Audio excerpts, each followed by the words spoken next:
Hello viewers, a hearty, healthy, sunny and lovely Friday afternoon to you all on this maiden edition of Tourism TV. This is your host Ralph Aite, and I can tell you the weather here in Ghana is a very, very interesting one, and I wished you were here to experience it. I have with me Mr. Samson Donko, the Deputy Executive Director for the Ghana Tourist Board, responsible for finance and administration. Mr. Donko is no mean a person when you talk about hospitality and tourism in Ghana. He has had many, many years experience in this industry, and I've been privileged to know him for the last 15 years or so, since I started working myself in the hospitality industry. So I see this program as one that I am going to even enrich myself some more, because we have a whole hour to really understand what tourism is all about, not just in Ghana, but in the entire African continent. I can tell you there's a lot of potential here in Africa that we need to explore, and Mr. Donko is going to guide us to unearth this potential. Please stand by.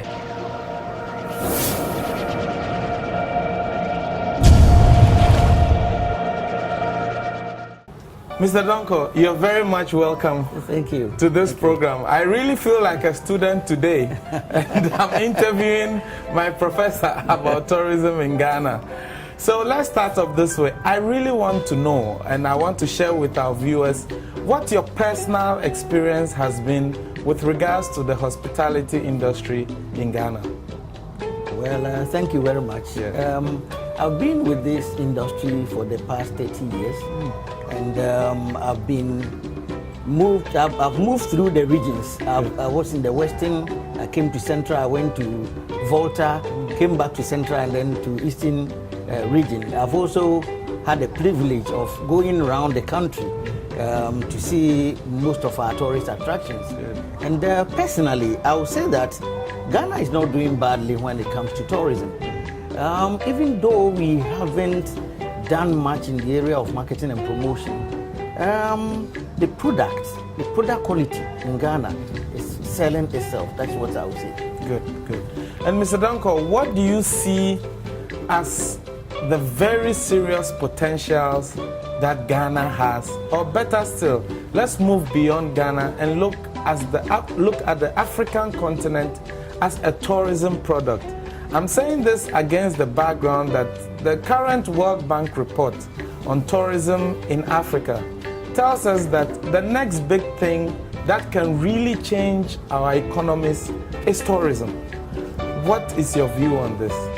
I think that I agree perfectly with the World Bank report. We cannot underestimate the potential of tourism in the development of Africa. We have all the rich natural resources, we have the cultural resources, we have the people, and we have much to show to the rest of the world. Especially so when we look at our way of life and how we interact. It's totally different from what exists in the advanced countries, and that is a major attraction. I'll just go back to the World Bank report again. It tells us that from 1980 through to 2000, Asia Pacific had a turnover or a growth of 20%. They moved from a market share of 8% to 20%. Now, Africa moved from 3% to 5%, okay? What do you think that Africa needs to do right to be able to get a decent market share, okay? And if you look at the revenue figures also, Africa got 33.8 billion out of over $1 trillion in terms of revenue returns. What can we do to get it really right, to attract the right kind of people into Africa? Well, I would say that comparatively, Africa's share of the tourism market is very low in terms of arrivals and in terms of receipts. Right. But we have the potential to make it. Right. There are so many things that Africa can do to change the face of our tourism in the global world. Right. One major thing is that we need to embark on product development. Most of our products are in their raw state, and we need to add creativity to them to be able to enhance them so that when visitors come, their experiences will be enhanced. Another area is the quality of service. We need to improve our service quality. It's all over, and in Ghana, well, that's one of our actually seals. The service quality is very low. People think that they are doing you a favor when they are providing a service, but they should also have it in mind that that is a way of supporting their standard of living, because that's where they earn their living from, and they should do it with quality. So, in the area of quality service, we need to improve there. And then the other thing that I would add is the marketing and promotion. Correct. Ghana, for instance, is a destination, very good, excellent tourism destination, I would say. But we haven't done enough marketing and promotion. If you compare Ghana to, let's say, Seychelles or Mauritius, these are small countries, but they have islands, I would say, yes. But they have offices in most of the generating regions. Right. Ghana hasn't got a single office in any of the generating regions. And unfortunately, there's a perception that Ghana is well known. But I would say that Ghana is not known when it comes to tourism. The number of tourist arrivals coming to Ghana are mostly people who come and then they go back, and by word of mouth, they recommend other people to come. In terms of marketing and promotion, we haven't done well. So if you look at these three areas, I think that Africa can change the face of our tourism resources. Mr. Donko, I very much agree with you. I'll quickly just refer to this World Bank report, which is titled Tourism in Africa, Harnessing Tourism for Improved Growth and Livelihood. My interest here is growth and livelihood. And then it goes further to say that African countries can compete with other tourist-rich regions of the world if they can effectively plan and integrate tourism into their economies. Okay, so I'm just complimenting what you just said in terms of promotion, in that I think there is a lack of government identifying, not just the Ghanaian government, but across Africa. Because it seems our interest is more in oil, in gold, in cocoa, you know, the natural resources, extraction, etc. And then not tourism that seems to be more sustainable. For example, if you go to the Gulf now, Dubai, they seem to be shifting a bit from the traditional things people know, and they are developing their tourism, okay? Mr. Donko, what do you think we as industry players need to do to create the awareness to government, okay? Because I believe the private sector has a certain limitation. For example, in terms of road construction to reach certain attractions, provision of power, electricity, etc. What do we need to do for our governments to embrace tourism, integrate it into their national development plan, and then to get the needed results that we're just discussing? Well, the first thing I'll talk about is lobbying. Right. If you ask me, I can say lobbying. Okay. The reason is that, you see, people in power, they do not understand the actual implications in the concept of tourism. They think that, yes, tourism, some describe it as a low-hanging fruit that you can plug with a little investment. Right. But that is not so. Tourism is a capital-intensive venture. And again, every nation that wants to develop its tourism resources must be bold to come out to put in a massive capital investment, because, like you are saying, infrastructure is one of the key products in the development of our tourism resources. You can have the potential, all right, but if there is no accessibility, or if people go there and they are not satisfied because there's nothing to write home about, then you only have a potential, but you don't have it. You don't have the resources. So, but it is the responsibility of the government to step out to say that, yes, tourism is part of my economy. That is the integration aspect. Right. So that whatever you are doing, you should have tourism in mind. Even in the normal development, the construction of infrastructure, right. you have tourism in mind, right. so that our resources will be put into providing infrastructure to various tourism sites. Right. That is key. The other side, that other thing is that we should also provide support for product development. Right. Our products are not developed. You go to Kkum has a little, but if you go to a place like Booty Falls and Zulezu, you spend 30 minutes and you are so bored you don't want to. You just want to go back. Yeah. When Nothing much to do. Nothing much to do. We should add activities. We should learn to have what we call activity-based tourism. Right. The people must have something to do, which will occupy them throughout the period.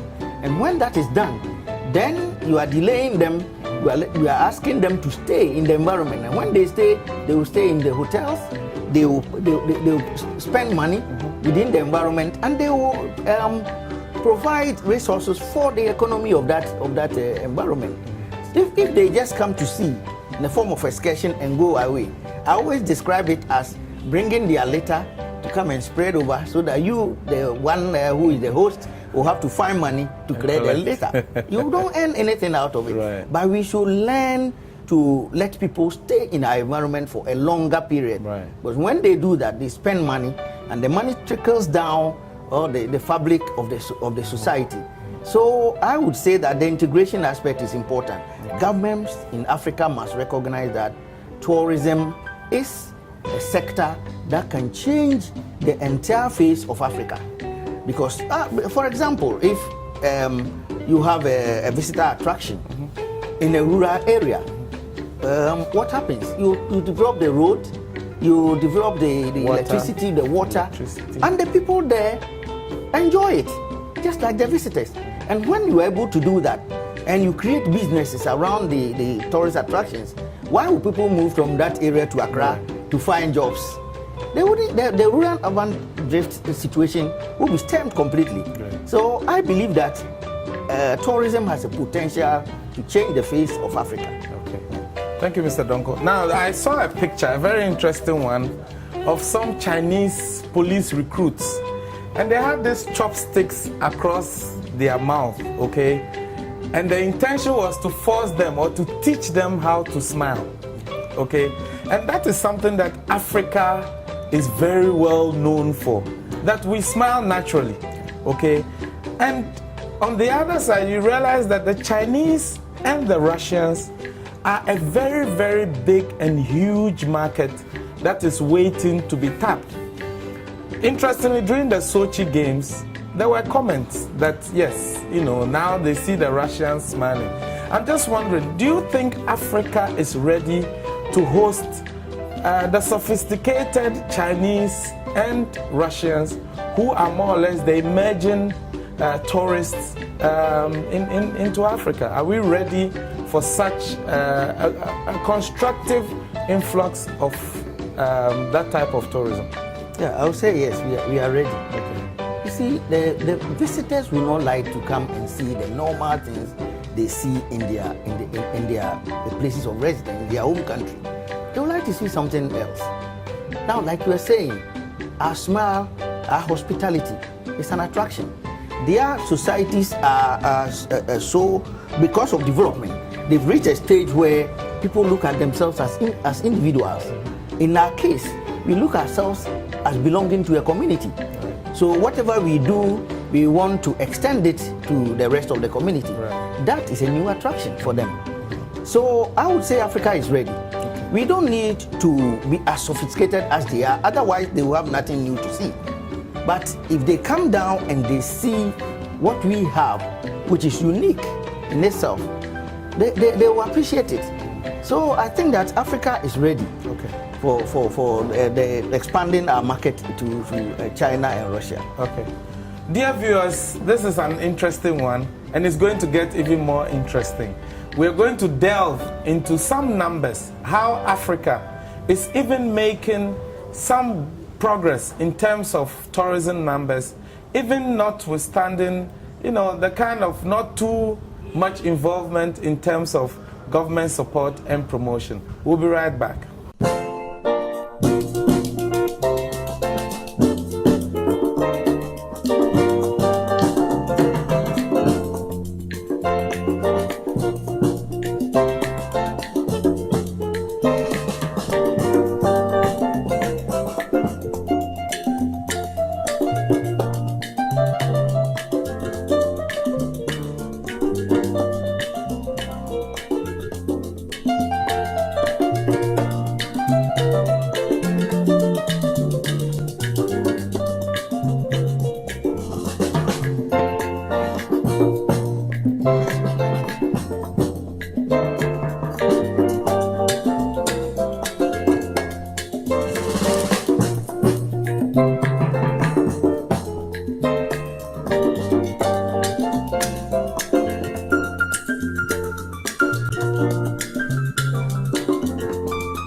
You're welcome back, viewers. Mr. Donko, we know there are issues with the price of gold now.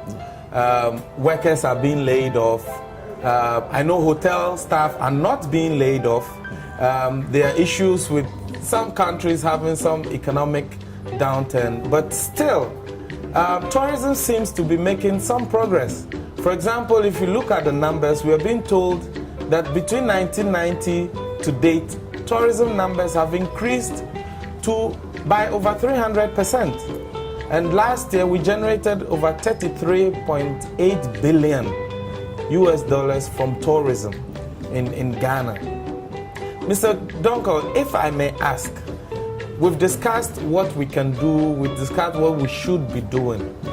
What do you think that Ghana, for example, how do you think we should position ourselves and package to even our neighboring countries before we progress beyond the sub-Saharan Africa? Okay, first let me make a small comment on the issue you raised first about the development of raw materials. Right. In fact, the price you have to pay, every country has to pay for developing the raw material is that you face price fluctuations at the world market. Mm-hmm. And when you begin to face those fluctuations and you don't diversify your economy, then you are in big trouble. Right. And maybe that is how Africa, most African countries are now suffering. Yeah, what I see is that our tourism resources holds a big potential. Tourism has the potential to create jobs.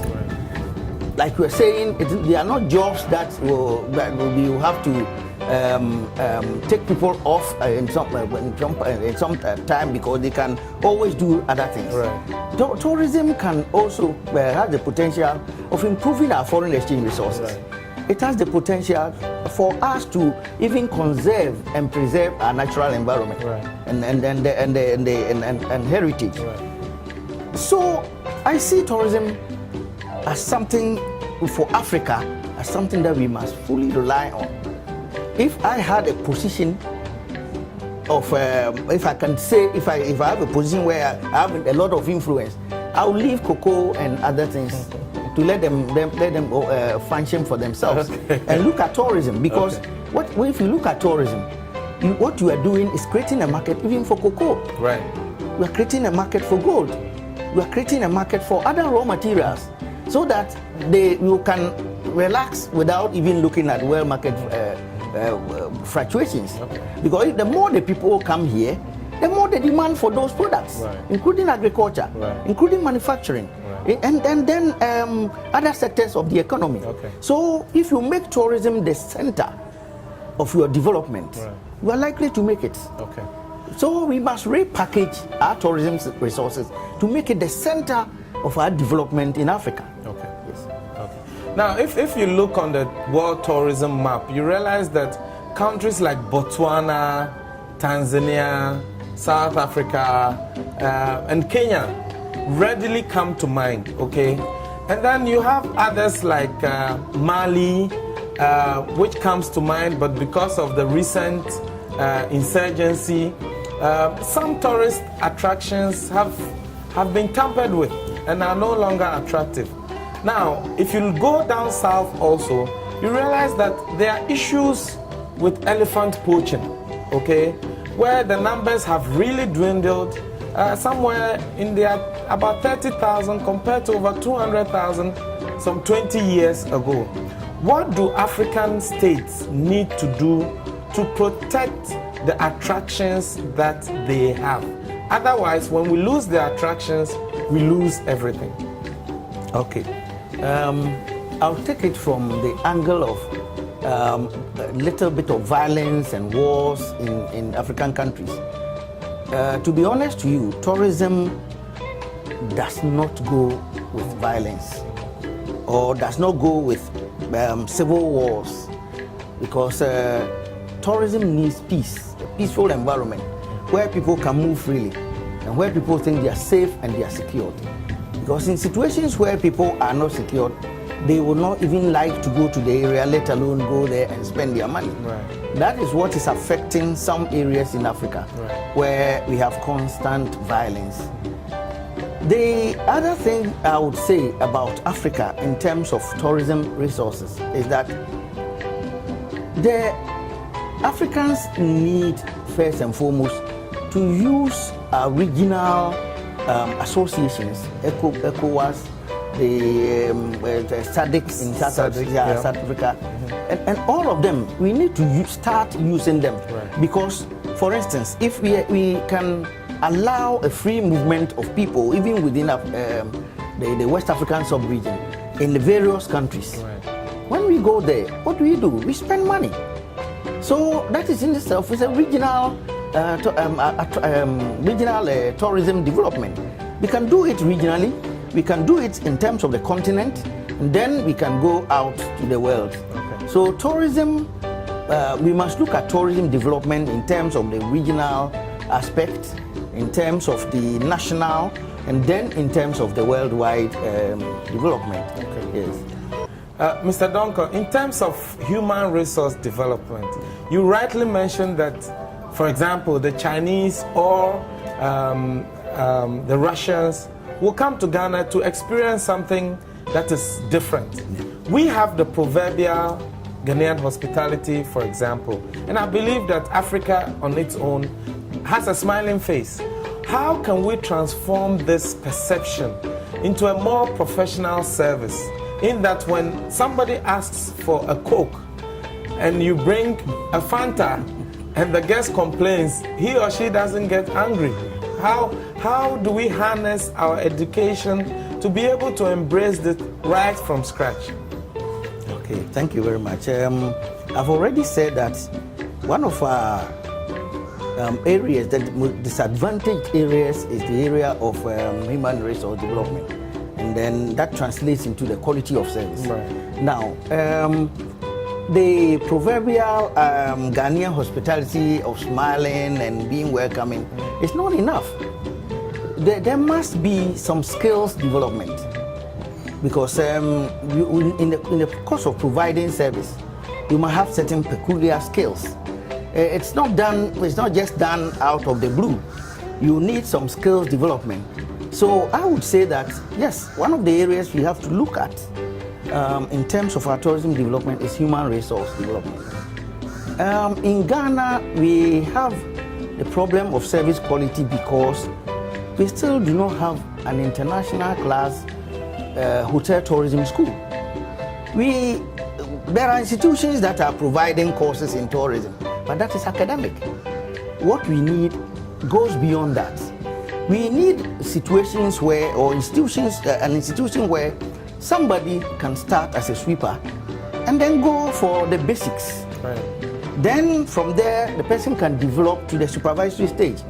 And if the person still has the potential, can even become a manager. We don't get that in an academic institution. And that is the mistake we are making in the industry. We think that because people are being trained with degrees in tourism, that is enough human resource development. I would say no, it is not. Okay. After they have done that, they should come to the hotel tourism school to learn the basics and the practical aspect of it. Academic aspect is important, but the practical aspect is even more important. Because if you have a degree and don't know how to lay a bed, or you don't know how to clean a room, or you don't know how to even do a common check whether your room is clean, then you have nothing.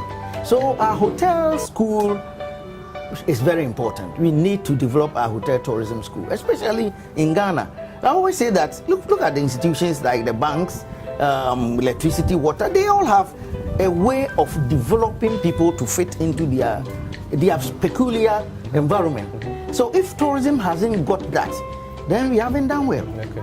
We need to get that so that people can fit into the tourism sector, have the requisite skills, provide the quality service, and then we'll be on top. Okay. Yeah. I can recollect when I was in the primary school, if we were almost constantly asked, what do you want to be in future?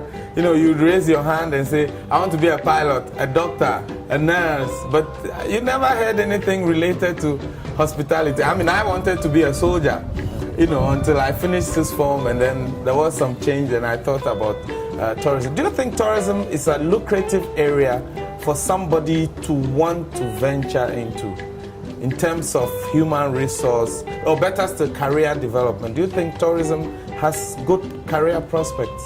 It has, and I would say it positively, that tourism has a good career prospect. You see, there are a lot of opportunities in the tourism sector. Apart from providing the service, you could also be at a small corner, just trying to put a few things together, which will attract the visitor, and it earns you an income. You could sell bangles, a necklace. Yes, or that is what the UNWTO call the STEP program, the UNWTO STEP program. They have 7 areas or 7 mechanisms of getting the community to come out richer than they used to be if you develop the tourism resources. Because even those in the farms, they can develop their farms into demonstration farms, where visitors will go and they will show them how they cultivate their products. And then how it comes out of it. They pay money to enter the farm, they buy the products, and that generates money. They could even cook. There could be a restaurant close to it where they could cook. They could cook. Yeah. And then they will have an experience, an eating experience, I would say.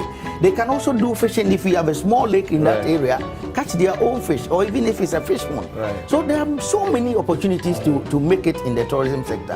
And I would say that if Ghana actually decides to bail the cat and develop our tourism resources, I tell you, in the next 10 to 15 years, there will be a massive change in this country. People will have work to do, people's income will improve, people will be happier than relying on the raw material of cocoa and the gold. And if you look at the gold, they are even destroying the environment in addition. Yes, and that is what hurts me. That is serious, yes. Because you realize, and in most cases also, the receipts from such resources don't really come here. Yeah. You know, it's exploited by some foreign countries, and then everything is sent back. Yeah. I mean, currently, tourism is contributing 3.8% of GDP, which I think, you know, can be improved upon. Now, in terms of intra-African tourism, is it something that has a potential? I mean, can I comfortably just sit in a bus and say, okay, I'm traveling to go and see an attraction in Togo, or I'm traveling to, say, Yamoussoukro, to go and see the Basilica?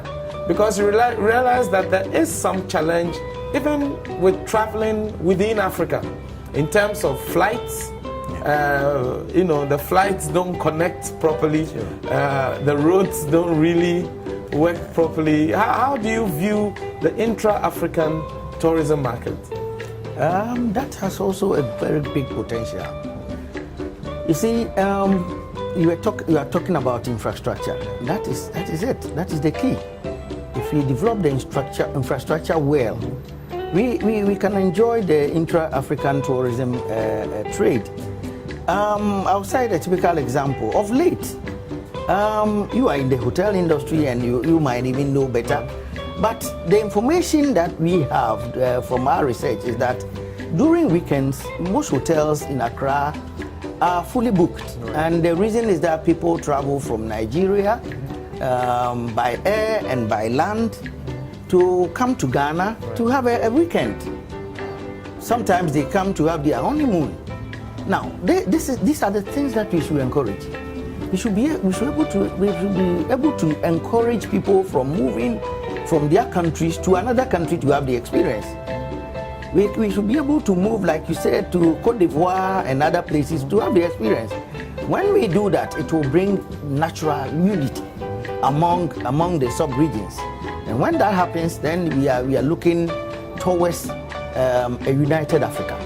Because when tourism brings unity in the area where you visit somebody, you look at the person's cultural style of living, you begin to appreciate why they live in that way, and then it brings more cordiality. So I think that in the inter-African trade is something we have to look at. Okay. We need to develop the infrastructure, we need to do the promotion and marketing, and we'll be there. Okay. Yeah. Viewers, we are being told by the World Travel Organization that 1 trillion people traveled around the world looking for attractions, doing business.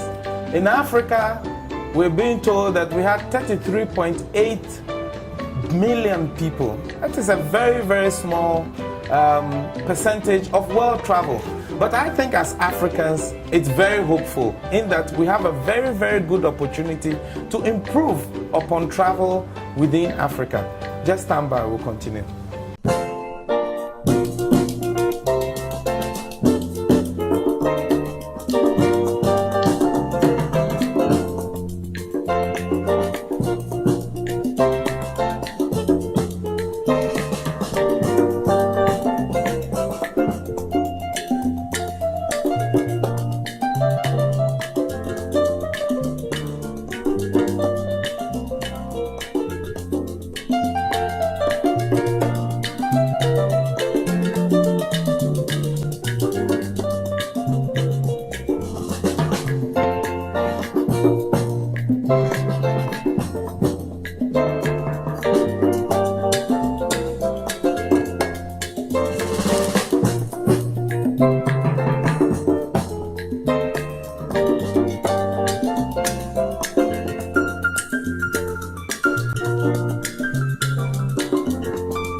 viewers, since our maiden edition is in Ghana, we will try to take a critical look at the hospitality industry in Ghana.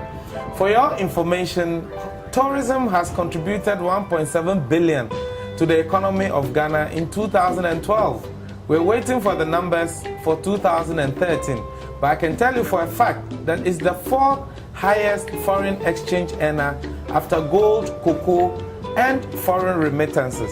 So we're going to discuss with Mr. Samson Donko what tourism is really doing to even do some more in terms of foreign exchange receipts. You're welcome back, viewers. Mr. Donko, Ghana, the Black Star of Africa.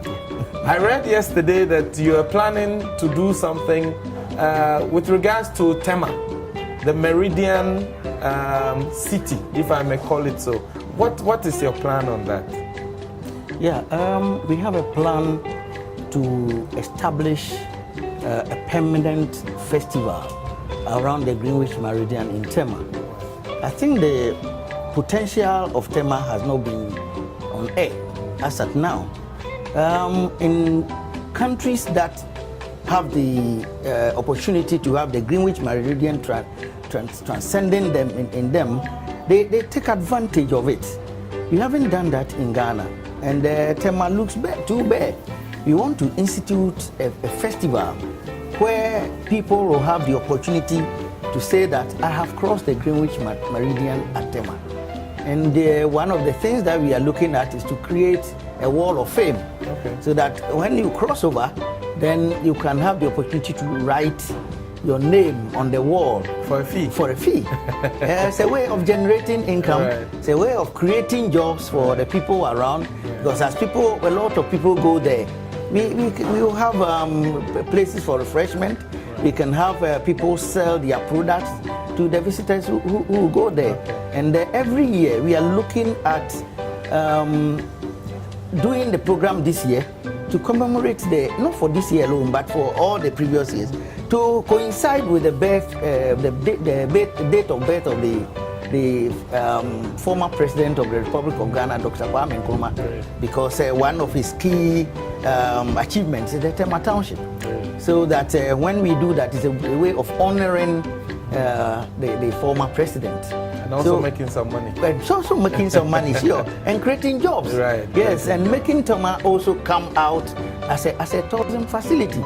There are a lot of potentials around the place, and we need to unearth them. And that is one of the ways we can use event attraction to unearth the potential in Tema. Yeah. And to complement that, I think paragliding seems to be growing in Ghana. At least every Easter, we get to experience paragliding. Do we get visitors from Africa coming to glide on the mountains? Yes, we get a lot of visitors coming from Africa, especially Nigeria, Togo, Benin, and then we have had visitors coming from Rwanda and South Africa, and we seem to be growing in terms of visitors coming from within the African sub-region. Right. Yes. Okay, that's good. And Mr. Donko, moving forward, if you take, for example, Kkum National Park, when it was first established, the intention was to make sure that the villages around, livelihood wasn't an issue for the people to be tempted to go into the forest and hunt for animals.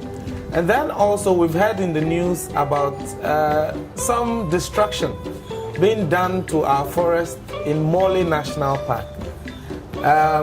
And then also there are issues after the dam with regards to some hippopotamus that may have been disturbed. Okay, how much is the Ghana Tourist Board Authority now doing to sustain what we already have in terms of tourist attractions? Yeah, the issues of sustenance go a little bit beyond the Ghana Tourism Authority. Okay.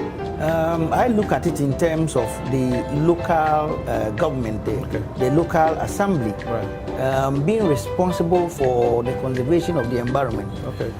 Because eventually they can make bylaws and they can also employ people to protect these areas, and then they can also make an investment in these areas and also earn a living out of it. So that is how I see it, but we need to play our role. Okay. What we need to do is to create awareness, even among the local government, the local authorities, because some of them are not aware. Some of them are not looking at that. They are looking at putting up schools and markets and other things. They are not even looking at the destruction of the environment. So it is our responsibility to create that awareness. And what we are doing is that at the least opportunity, when we come into contact with them, we try to let them know that the environment is key to the development of our tourism resources. Yes. Mr. Donko, if you agree with me that the Ghana Tourist Board is now a Ghana Tourist Authority, meaning it has more powers, how is that going to translate into making Ghana tourism even more attractive?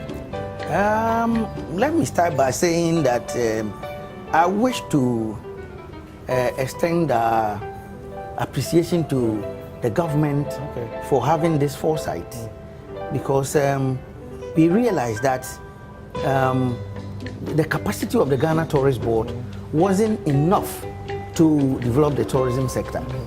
And with the introduction of the Ghana Tourism Authority to replace the Ghana Tourist Board by the Tourism Act 817 of 2011, May 16th May 2011, we have had a transformation and in the tourism sector, especially in the public sector, because the Ghana Tourism Authority now has a wider range of activities that we can do to support the industry. One of the major changes or transformations is the introduction of the tourism levy. Because the 1%. Yes, the 1% tourism levy. That 1% tourism levy is even part of the what we call the Tourism Development Fund. And there are several sources like grants and support from the government. When the Tourism Development Fund becomes fully established, then we can go ahead to develop our tourism product, as well as train and promote, like I was saying, promote the tourism sector. So I would say that the establishment of the Ghana Tourism Authority is one major step in the development of the tourism industry in Ghana. And I understand there's the 15-year tourism development plan, which the UNDP helped to put together. Can you give us an insight into that plan and whether we are on course with regards to the implementation of that plan, so it doesn't become, excuse me to say, another plan that is on paper but is being manifest in the populace, in the living standards of our people? Because reading the preamble, you realize that the emphasis is to change people's livelihood, to improve upon their economic and social status. Where are we with regards to that plan? Yes, I would say that we used to have the integrated tourism plan from 2005 to 2010, which is a 15-year program. By the effort of the Ministry of Tourism and Culture and Creative Arts, the old plan has been reviewed. Experts were brought from UNWTO, and together with experts in Ghana, they have reviewed the plan. Now it's between now and 2027. The aspects of the plan, like you said, is mainly to make tourism one of the leading sectors of the economy. What we need to do now is to let the private sector industry to also have access to the plan and make an input, after which it has to go through cabinet and then to parliament, and it becomes a national paper. So a national paper for tourism development. So that is the processes that are being followed now. And I would say that if we look at the plan, it has almost everything to get the Ghana's tourism development going, and it is something that we should take a big advantage of. It is a good document. So, Mr. Donko, we'll just try and round this up. I just want you to tell our viewers what Ghana has to offer the world. For example, there's the showcase coming up in Brazil, where our boys are playing. We're working towards they winning the cup. What is Ghana Tourist or the Ministry of Tourism doing? One, to make sure that we have a very good representation in Brazil. How are we positioning ourselves with regards to the soccer games, to improve our tourism numbers? Yeah, and to add to that, we have a large community of Brazilians in Accra. Yes, and a lot of people. Yes, a lot of people. They are building the Kkum circle. Yes, and then I know they are building 6,000 units on the Aflao Road housing project. Yeah. So yes, so the camaraderie is there. So it's already there. Yes. What we are planning is to put some organizations together, the Ghana Investment Promotion Center, the Ministry of Trade, the private sector led by GATOF, and then the Ghana Tourism Authority with our mother organization, the Ministry of Tourism. We want to put a proposal together for these institutions to collaborate, so that out of the synergy that will come, we will send some people to Brazil, which will be a captured market, to just promote and market our country with our tourism resources. If you ask me what Ghana has to offer, I'll tell you this. Ghana is a destination that has almost everything. And trends have shown that in modern times, people would like to travel to places where they can see, they can have experience of so many tourism products, not one. Like those days when people travel for beach or travel for culture, this time they want to see, because people don't have time, they want to see as many of everything as possible. And that is what Ghana has. And that is why Ghana has a potential to lead in Africa. We have a potential to challenge South Africa. We have a potential to challenge Gambia and Egypt and other places, because our country has almost everything that a tourist will be looking for, including the human being, because we are the people who welcome them. Exactly. And if we are hospitable and we have developed our skills, naturally they will come and they will tell others, and by word of mouth, we will have more people coming to Ghana. So our potential is very huge. Okay. Yes. Thank you. Viewers, I can comfortably say that after this chat with Mr. Samson Donko, Africa tourism is the way to go. Governments need to invest as much as they can to promote and develop our various tourist attractions. When you look at the numbers, I won't say that what Africa is currently getting is little, but I'll say it has a big potential, which can really change the lives of our people. Tourism doesn't destroy. Tourism doesn't cut down trees. Tourism doesn't pollute rivers. Tourism rather makes sure that our rivers are clean, our beaches are clean, our environment is clean. If you are watching me and you intend entering into the hospitality industry, I can tell you, you are on a very, very, very right course. Tourism in Africa is the way to go. Thank you very much for joining me on this maiden edition, and I look forward to an even more interactive session. I'll leave you with a quiz on Ghana. How many forts and castles are in Ghana? If you win, I'm going to give you a special prize from Coconut Grove Hotels that is owned by Dr. and Mrs. Sunu. Thank you very much for watching. And Mr. Samson Donko, thank you very, very much for your time. I know you have a very tight schedule. I know you want to see tourism at its apex, at the maximum best. And we just want to thank you for your time. We appreciate it. Thank you. Thank you, viewers.